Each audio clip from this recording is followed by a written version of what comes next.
जाते ही self they रहा है, चाहे 2 दिन बाद दे रहा है, चाहे सुबह 5 बजे दे रहा है, इतनी ठंड में दे रहा है। खास करके विंटर्स में यह दिक्कत आती है ये। उसके लिए मैंने आपको बताया कि ग्लोब, हर गाड़ी में ग्लोब लग रहे रहते हैं।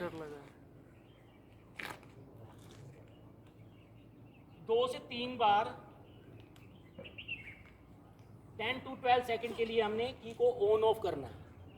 जैसे एक बार ऑन करा, 10-12 सेकंड के लिए छोड़ दिया, फिर ऑफ कर दिया, फिर उसको ऑन करा, फिर 10-12 सेकंड के लिए छोड़ दिया, जब तक वेट, उस पर वेट लिखा आता है।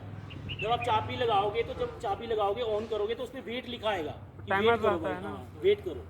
बट हम उस वेट की वैल्यू नहीं समझते, हम जाते हैं, जाते ही सेल्फ मार देते हैं। अब विंटर्स कंडीशन में क्या हुआ है, क्यों ऐसा रहता है, हम लोग टाइमली सर्विस नहीं कर पा रहे और उसमें जो ऑयल डाला हुआ पहले से वही ऑयल डला रहा है। अब भाई साहब -18 पे गुंजी में रात को इतना टेम्परेचर है, -18 में है, तो अब वहाँ पे 15-40 15W40 चलाओगे और वो भी 3 दिन बाद आप स्टार्ट करोगे तो वो ऑयल क्या करेगा वहाँ पे, इंजन क्या करेगा, सेल्फ स्टार्टर क्या करेगा वहाँ पे, बैटरी क्या करेगी वहाँ पे, लोड लेगी। अगर इंजन घूमेगा तो दबाव कहाँ पे डालेगा, वो सेल्फ स्टार्टर के ऊपर। अगर बैटरी आपकी लो होगी तो सेल्फ स्टार्टर को आप बार बार घुमाई जाओगे और वो कौन से ऑयल के ऊपर, 15-40 के ऊपर, तो फिर क्या करेगा सेल्फ स्टार्टर वहाँ पे। तो वहाँ के लिए कौन सा ऑयल डालना चाहिए? 540 बताया ना, अच्छा। जो अगर है तो। बताया नहीं आपको, मैं उधर पानी लेने 1030 डाल। 1030। पानी लेने चले गए। अच्छा। तो ये चीज़ें हमें देखनी पड़ेंगी कि हमारा विंटर क्या है, वहाँ पे कितनी ठंड पड़ रही है और हमने कौन सा ऑयल डालना है, और उसके लिए हमने टाइमर ऑन करने हैं। टाइमर कितने, 10 से 12 सेकंड के लिए 2 से 3 बार करना है। और अगर वहाँ पे बैटरी चेक करनी है, कितनी वोल्टेज है उस बैटरी की, अभी कितना परसेंटेज रह गया बैटरी, अगर वहाँ से 1 या 2 सेल्फ नहीं स्टार्ट हो रहा तो फिर उसको आप बैटरी चार्ज करो।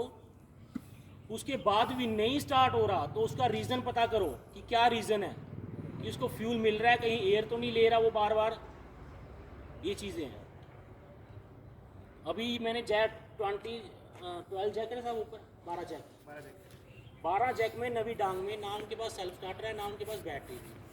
अब एक बैटरी तो मैं नीचे मैंने कमाउस कोर्ट से लेके भेज दी, अब वो एक ही सेल्फ को दूसरी गाड़ी में लगा रहे हैं, एक ही बैटरी को दूसरी गाड़ी में लगा रहे हैं और उसको निकाल के वो कर रहे हैं। उनकी एक मशीन स्टार्ट नहीं हो रही थी, उन्होंने जोर लगा लिया, स्टार्ट नहीं हुई वो। अब वो बार बार सेल्फ मार रहे हैं, वो स्टार्ट नहीं हो रही, धुआं फेंक रही है, स्टार्ट नहीं हो रही, बट ये वो रीज़न नहीं पता कर रहे कि क्यों स्टार्ट नहीं हो रही। उसकी फ्यूल की पाइपलाइन चोक हो गई, उसको फ्यूल ही नहीं मिल रहा। तो ये चीज़ें हमने चेक करनी है भाई कि क्यों नहीं फ्यूल तो स्टार्ट वो हो तो रहा। सोच रहे होंगे सर, धुआं भी जब फेंक रही है तो फिर फ्यूल डाला होगा तभी धुआं वो फेंक जितना रहा उसमें होगा। था फिल्टर में हाँ। और जितना उसके अंदर था वो तो उठा लेगी उतना, उसके बाद धुआं ही मारना बंद कर देगी वो, जब उसको नीचे से मिलेगा ही नहीं कुछ भी। धुआं फेंक रहा होगा तो सोच रहा होगा फ्यूल भी आ रहा है फिर उसके बाद फिर बाकी चीज़ें भी चेक करनी चाहिए थी ना कि फ्यूल कहाँ तक आ रहा है, फिल्टर तक जा रहा है या पंप तक जा रहा है या कहाँ तक जा रहा है। धुआं फेंकने का तो सीधा है कि धुआं फेंक रहा है तो आगे तक जा रहा है फ्यूल ना। फिर स्टार्ट क्यों नहीं हो रहा था साहब, वही तो आप, मैंने क्या बोला आपको कि जो पंप में ऑलरेडी पहले से था वो तो चलो जला देगा उसको थोड़ी देर के लिए, जो फिल्टर में है वो भी जला देगा उसको। फिर जब बार बार सेल्फ मारता रहेगा, बैटरी चेंज करता रहेगा, बाद में पता चलेगा ना उसको फ्यूल नहीं आ रहा नीचे।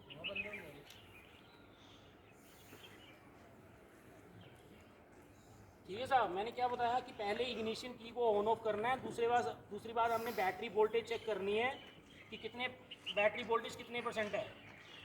12 से अबव होनी चाहिए, 12 से नीचे नहीं होनी चाहिए। तीसरा हमारा इंजन ऑयल कौन से ग्रेड का डाला हुआ है और कितने टेम्परेचर चल रहा है वहाँ पे, -15 चल रहा है, -20 चल रहा है, वो चीज़ें चेक करनी पड़ेंगी। उस हिसाब से हमें इंजन ऑयल टेम्परेचर डालना पड़ेगा, इंजन ऑयल डालना पड़ेगा, ग्रेड डालना पड़ेगा। तीसरा, अब मैं आपको मेजर इशू बता रहा हूँ, आपके इस सेक्टर में नहीं हुआ बट 2 सेक्टरों में काफ़ी हल्ला मच गया था उसकी वजह से। हमारा एयर फिल्टर,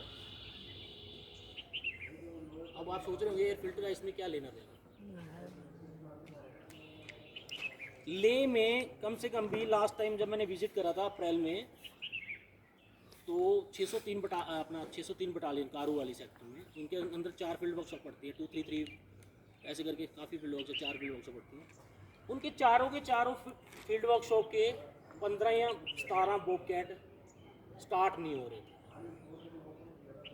बहुत कोशिश कर ली स्टार्ट करने की, स्टार्ट नहीं हुए वो। उसका रीज़न क्या था? एयर फिल्टर चोक था। अब आप बोलोगे एयर फिल्टर चोक होने की वजह से स्टार्ट क्यों नहीं हो रहा था भाई? अब जब आपका एयर फिल्टर चोक होगा तो इसके एयर अंदर नहीं एक टर्बो मिलेगा लगा हुआ है, टर्बो। अब टर्बो को हवा नहीं मिलेगी तो वो क्या करेगा? हवा किससे लेगा वो? एयर फिल्टर से। अब उसको यहाँ से हवा नहीं मिलेगी तो क्या करेगा वो? कहीं ना कहीं से तो एयर उठाएगा ही उठाएगा। अब टर्बो के साथ एक पतली सी पाइपलाइन दी हुई है, कहाँ पे? टैपेट कवर के ऊपर। जो टैपेट कवर का मॉइस्चर वगैरह, जो हवा वगैरह उसकी बाहर रिलीज करने के लिए। तो उसने क्या करा भाई साहब, उसने एयर फिल्टर से हवा नहीं उठाई, उसने टैपेट कवर से हवा उठाना शुरू कर दी और उसके थ्रू अब उसने ऑयल उठाना शुरू कर दिया। अब जब उसने ऑयल उठाना शुरू कर दिया, अब 2-4 दिन 5 दिन तो आप चला रहे हो, मशीन चल रही है, स्टार्ट कर रहे हो रही है। वो जब वहाँ से ऑयल उठाना उसने इनलेट में डालना शुरू कर दिया, इनलेट में एक परत बननी शुरू हो गई ऑयल की। और वहाँ पे माइनस में टेम्परेचर चल रहा है, -30-35 चल रहा है।